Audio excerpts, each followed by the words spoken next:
오늘은 감기에 효과적인 자연 치료 요법들에 대해서 정리해 보도록 하겠습니다.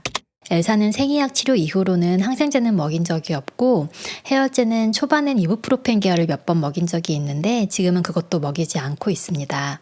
제가 쇼츠에서 타이레놀과 아드빌의 차이와 독성에 대해서 다룬 적이 있는데 그 부작용 이외에도 해열 진통제의 사용과 자폐 발생 및 악화 간에는 상관관계가 있다는 연구 결과가 다수 있기도 하고, 또 하나의 이유는 우리 몸이 더 잘 싸우려면 어느 정도의 고열은 도움이 되고 또 열이 나고 좀 아파야 많이 자고 쉴 수 있고, 그래야 그동안 면역세포들이 바이러스와 더 잘 싸울 수 있는데 해열제로 열을 내려버리고 증상을 가려버리면 충분히 자거나 쉬지 못하게 돼서 면역세포들이 더 싸우기 어려운 환경이 됩니다.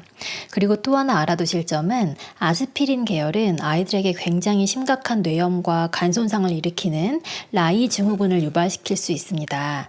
그러니 아스피린은 전문가와 상의 후에 꼭 필요할 때만 복용시키는 것이 좋겠습니다.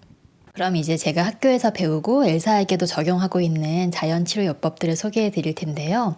대단한 건 없고 민간요법으로 다 들어봤을 법한 것들인데 그 중에서 스터디상으로도 검증되고, 그래서 저도 엘사에게 적용하고 있는 5가지 방법들을 정리해 봤습니다. 일단 증상이 살짝 보이는 감기 초기에 전력을 다하는 것이 중요한데요. 첫 번째로 저는 감기 증상이 보인다 싶으면 바로 허브차를 끓입니다.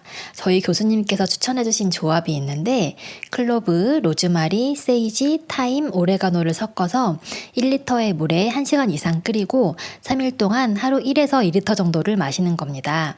구하기 힘든 허브가 있다면 빼고 하셔도 됩니다. 우리가 고기와 생선을 먹을 때도 이 허브들을 발라두면 부패를 막아주는 것처럼 이 허브들은 우리 몸 안에 들어가서도 항균 작용을 한다고 합니다. 두 번째로 생강, 꿀, 레몬을 넣은 차도 하루에 1컵 정도 주는데요. 생강에는 항균, 항염, 항산화 작용이 있어서 회복을 도울 뿐 아니라 추가 감염을 막아줄 수 있고, 특히 막혀있는 것들을 다시 흘려보내는 역할을 할 수 있어서 기침이나 코막힘에도 도움이 됩니다.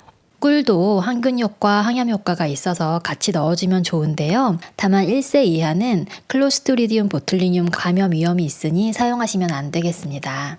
세 번째로는 보충제를 메가도스하고 또 몇 가지 보테니컬 약제를 추가하는데요.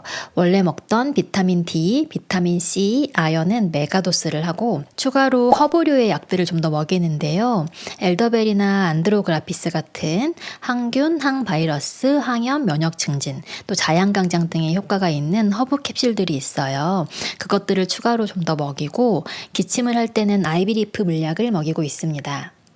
네 번째로는 당류를 줄이고 프로틴은 충분히 공급하는 식단을 합니다. 당분은 염증 반응을 높이고 면역세포들의 기능을 떨어뜨립니다. 반면 프로틴은 면역을 활성화시킵니다. 고기, 육수 등이 그래서 참 좋은데요. 그래서 아이들 아플 때 삼계탕 같은 거 추천드립니다. 그리고 제가 정리한 면역 증진을 위한 황금 레시피도 공유 드리니 참고하시기 바랍니다. 5번째로는 수분을 충분히 공급하고 많이 자고 휴식할 수 있게 해주고 또 웃게 해주는 겁니다. 실제로 재밌는 만화 영화를 많이 본 어린이들의 회복이 빨랐다는 연구도 있었다고 해요. 외출이나 모든 활동은 자제하고 충분히 쉴 수 있게 해주면 좋겠습니다. 이렇게 한다고 해도 우리가 해열제를 먹었을 때처럼 마법 같은 효과는 나올 수가 없습니다. 이건 우리 몸의 면역세포들에게 어떤 자원이나 총알 같은 것들을 더 채워줘서 자연치유의 힘을 강화해 주는 거지, 인위적으로 통증이라던가 열을 발생시키는 어떤 채널을 차단해 버리는 게 아니기 때문입니다.